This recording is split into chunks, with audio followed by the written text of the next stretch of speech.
பணம் சம்பாதிக்க 1000 வழி இருந்தாலும் நம்ம மைண்ட் எப்பயுமே 1001வது வழியை தான் எதிர்பார்க்கும். அப்படி எதிர்பார்க்குறப்ப 1000 வழியும் ஹார்ட் ஒர்க்காக இருந்து 1001வது வழி ஸ்மார்ட் ஒர்க்காக இருந்தால் எப்படி இருக்கும்? வேற லெவலில் இருக்குமா? அந்த மாதிரி ஸ்மார்ட் ஒர்க் மூலமாக 4.9 லட்ச ரூபா சம்பாதிச்ச ஒரு நபரை பற்றி தான் பார்க்க போகிறோம். வாங்க பார்ப்போம். அந்த நபரோட பேர் என்னன்னா மேத்யூ கிரிஃபின். இவர் ஆஸ்திரேலியா நாட்டை சேர்ந்தவர்.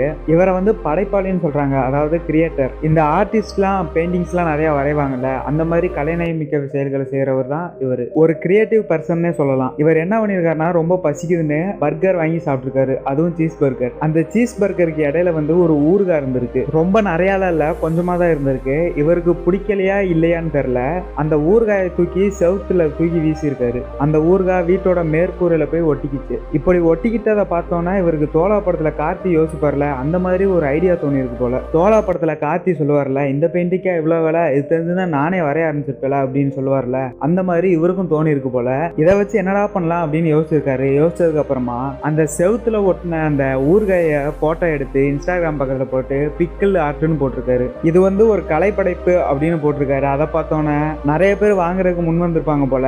அதுல ஒருத்தவங்களுக்கு 4.9 லட்ச ரூபாய்க்கு இந்த பெயிண்டிங்கை வித்திருக்காரு. ஒத்துக்கிறேன், நீங்க கிரியேட்டிவான பர்சன் தான், ஆனா அதுக்காக இந்த அளவு கிரியேட்டிவா இருப்பீங்கன்னு நான் எதிர்பார்க்கவே இல்லை. கடைசியா அந்த பெயிண்டிங்கை வாங்கினவரோட ரியாக்ஷன் இப்படிதான் இருக்கும்னு நினைக்கிறேன்.